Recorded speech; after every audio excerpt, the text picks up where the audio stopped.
ओम नमः शिवाय।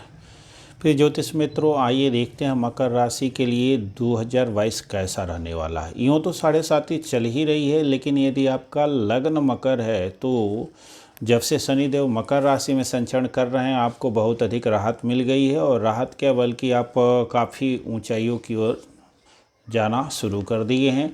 और जब शनिदेव ने 2.5 साल धनु में आपका जो भी नुकसान किया उसकी भरपाई की ओर आप आगे बढ़ चुके हैं, क्योंकि शनिदेव लग्न में यहाँ पे हैं और लग्न में ही रह के सस नामक महापुरुष योग बनाए हुए हैं। बीच बीच में गुरु का भी आना जाना हुआ, जिससे काफ़ी उठापटक भी रही।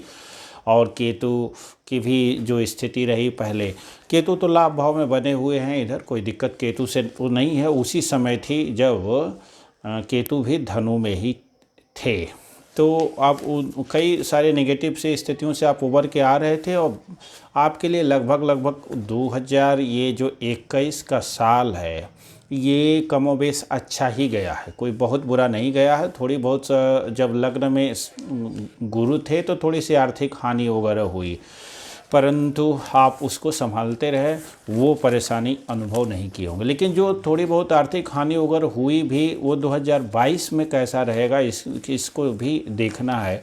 तो गुरुदेव का जो गोचर है 5 महीने के लिए कुंभ में है और वहाँ पे वो बहुत अच्छी स्थिति में है, आपके लिए शुभ फल देने लायक स्थिति में अभी भी बने रहेंगे।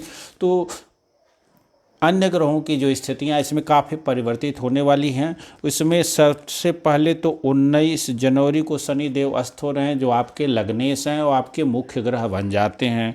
और 12 फरवरी तक ये अस्त रहेंगे। तो 19 जनवरी से लेकर 12 फरवरी तक आपको धन के लिए कुछ न कुछ समस्याएं रहेंगी और साथ में शारीरिक दिक्कत भी रह सकती है, क्योंकि जब अस्त रहेंगे तो सूर्य लग्न में ही संचरण करेंगे और सूर्य आपके अष्टमेश भी बनते हैं।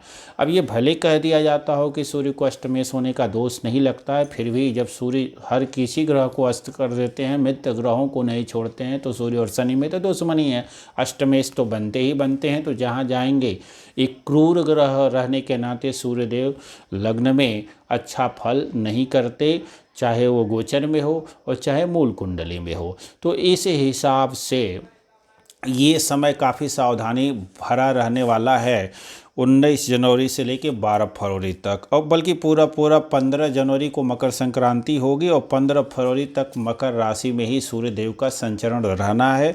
और उसके बाद से 15 फरवरी से 15 मार्च तक वो कुंभ में रहेंगे। तो ये दोनों मकर और कुंभ में जब गुरु रहेंगे तो उधर जाके गुरु को अस्त कर देंगे।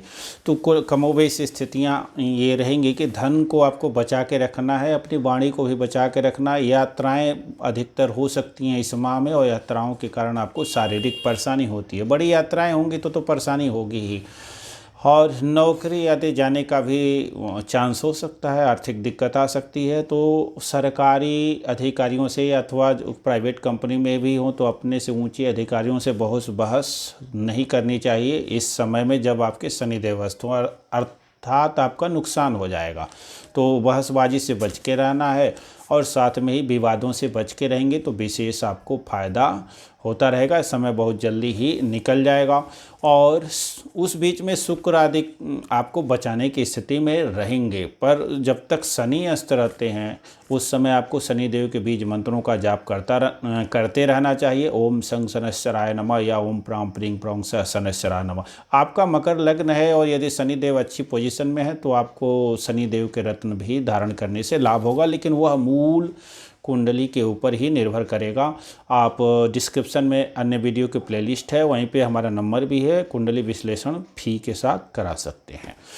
तो दूसरी स्थिति आप देखेंगे कि 29 अप्रैल को शनिदेव का जो है राशि परिवर्तन हो जाएगा, कुंभ में चले आएंगे। और 14 अप्रैल को गुरु का राशि परिवर्तन हो जाएगा, वो मीन में चले आएंगे। 17 मार्च को राहु और केतु दोनों अपना राशि परिवर्तन कर देंगे, राहु मेष में चले आएंगे और केतु जो है आपके 10वें भाव अर्थात तुला राशि में चले आएंगे। इस बीच में कालसर्प दोष भी बना रहेगा, गोचर वसात बना रहेगा, इसका भी कुछ न कुछ असर पड़ेगा। तो अब पूरी तरह से प्रेडिक्शन को देखते हैं कि महावाई कैसा रहने वाला है। हर महीने के अनुसार, और ये साधारण होगा क्योंकि दशाएं, अंतर दशाएं और प्रत्यंतर दशाएं बहुत बड़ी भूमिका अदा करती हैं आपकी जन्म कुंडली का मुख्य जो है वो। तो ये लग्न राशि आपकी है मकर, तो आपके लिए वीडियो उपयुक्त है, और मकर राशि आपकी है चंद्र राशि है तो भी उपयुक्त है। तो जनवरी के लिए हमने बताया सावधान रहना ही है, फरवरी में भी विशेष सावधान रहना। अभी जनवरी उतना नुकसान नहीं है क्योंकि सूर्य और शुक्र की युति 12वें में, थोड़ा बहुत धन खर्च होगा लेकिन धन आगमन के भी काफ़ी स्रोत बने हुए रहेंगे। तो वो समय आता है 15 जनवरी के बाद आपको सावधान रहना है, और मार्च तक भी कुछ न कुछ सावधानी की स्थिति रखनी है संचित धन के बारे में, और अपनी वाणी को लेकर के भी सावधान रहना है। मार्च जब लेकिन तब तक मार्च में आपको 12 फरवरी के बाद जब शनिदेव उदय हो जाएंगे तो उस समय आपकी परेशानियां धीरे धीरे कम होंगी, पुनः आय के स्रोत बनेंगे, और यदि नौकरी वगैरह इधर छूटती है अथवा पहले से ही अभी प्रयास कर रहे हैं तो नहीं मिली हुई है तो उधर मिलने के योग बनेंगे। और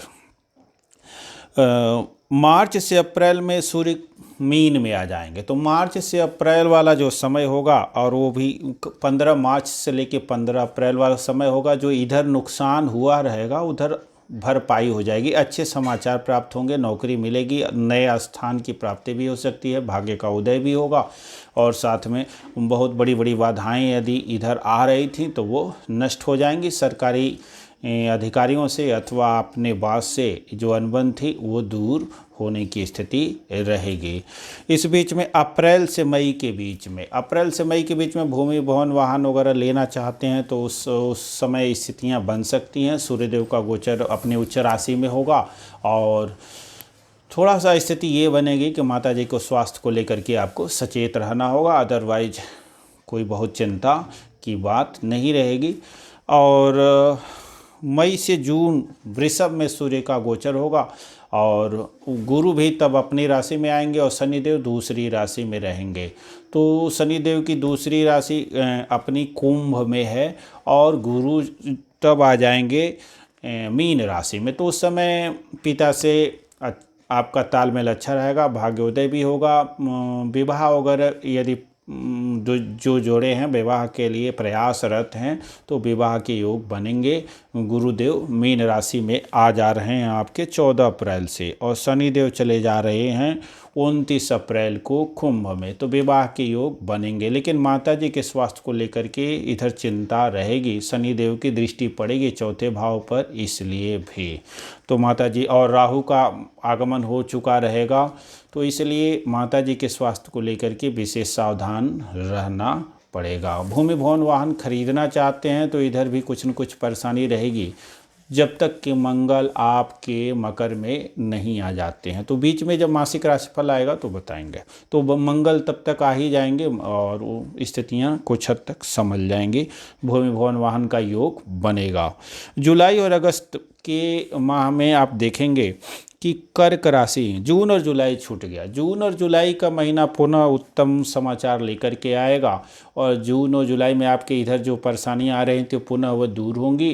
पहले से चली आ रहे जो छोटे मोटे रोग होंगे, चित्त में क्षोभ हो रहा होगा, बुद्धि अशांत रह रही होगी, तो वो जून और जुलाई के महीने में आके दूर होगी। विपरीत राजयोग बनेगा, और खर्चे आदि भी कम होंगे, नौकरी आदि की भी प्राप्ति होने के योग रहेंगे। कंपटीशन प्रतियोगिता आदि भी आप उस समय उत्तीर्ण कर पाएंगे, अच्छे समाचार मिलेंगे, सरकारी लोगों से भी अच्छा आपका बनेगा। जुलाई से अगस्त में ये दाम्पत्य जीवन के लिए अच्छा नहीं होगा, जिनमें यदि पहले से ही कोई खटपट वगैरह चल रही हो तो वहाँ पे काफ़ी विकट स्थिति उत्पन्न हो सकती है, झगड़े झंझट बढ़ सकते हैं, तो वहाँ पे बहस हो तो उसी समय सावधान रहने की ज़रूरत है, बहसबाजी बंद करके बाहर चले जाना चाहिए।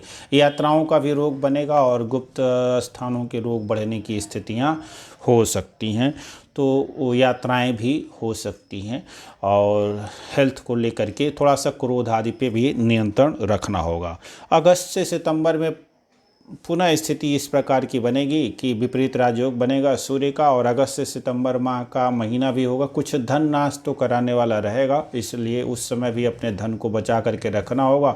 और सूर्य और शनि की मतलब टक्कर होगी, दोनों ग्रह बलवान होंगे, सूर्य भी बलवान होगा और शनि भी बलवान होंगे। तो उस समय पिताजी के स्वास्थ्य को लेकर के फिर भी सावधान रहने की ज़रूरत रहेगी, और अपने भी स्वास्थ्य को को लेकर के सावधान रहना होगा।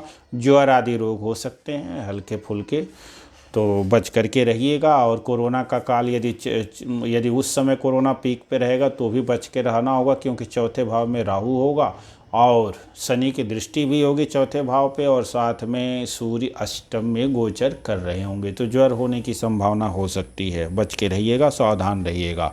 सितंबर अक्टूबर में पिताजी के स्वास्थ्य को लेकर के सचेत रहने की ज़रूरत होगी। भाग्य थोड़ा सा अवरुद्ध सा रहेगा, और हर बड़े कार्यों में कुछ न कुछ अवरोध उत्पन्न होंगे। अक्टूबर और नवंबर माह में अच्छी स्थिति बनेगी और चले आ रहे अवरोध दूर होंगे। कोई बड़ा कार्य हाथ में उठाए मतलब शुरू किए होंगे तो वो होने की संभावना रहेगी अच्छी, और फिर भी रहेगी तो, लेकिन सूर्य फंसेंगे राहु और केतु के अक्ष में जाकर के, सूर्य नीच भी होंगे, तो पिताजी के स्वास्थ्य को लेकर के और अपने भी स्वास्थ्य को लेकर के सावधान रहने की ज़रूरत रहेगी। ओवरऑल कामकाज वगैरह कोई बहुत बुरी स्थिति नहीं रहेगी, कामकाज ठीक ठाक चलता रहेगा। नवंबर दिसंबर आपके लिए पुनः एक महीना आएगा जो बड़ा ही अच्छा रहेगा। उस समय आपको इष्ट सिद्धि अर्थात जो भी कार्य होंगे बनने के योग बनेंगे, और सरकार से लाभ होगा, पिता से भी लाभ होगा। और यदि सरकारी नौकरी आदि के लिए प्रयासरत हैं तो उस समय मिलने के चांसेस रहेंगे, और यदि संतान आदि के लिए भी प्रयासरत हैं तो उस समय कुछ न कुछ योग बनेंगे।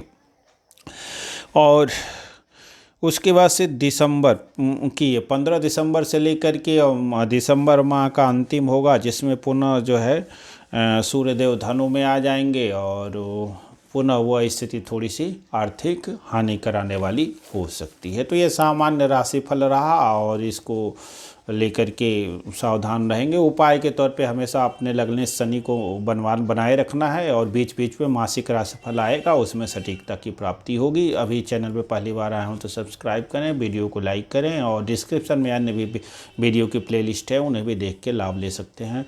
ओम नमः शिवाय।